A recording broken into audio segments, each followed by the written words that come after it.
Hi there. This is a demo of Klove app, the iOS version of it. Android also works the same. And Alexa skill the Klove from installing it from a test flight because it is not yet published on the App Store. Open the app.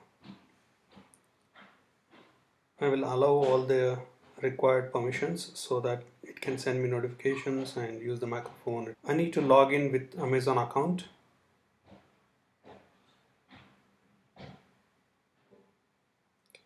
That's it.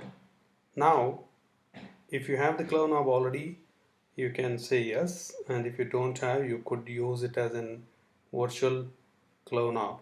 So I'm going to demonstrate using a virtual Klove knob here. Alexa, start Klove Chef. Welcome to Klove. Hey, what's cooking? I am boiling eggs. Do you want it hard-boiled or soft-boiled? Soft boiled? Based on your input, it will take 3 minutes to boil eggs. Shall I remind you after 3 minutes? Okay, remind me after 3 minutes.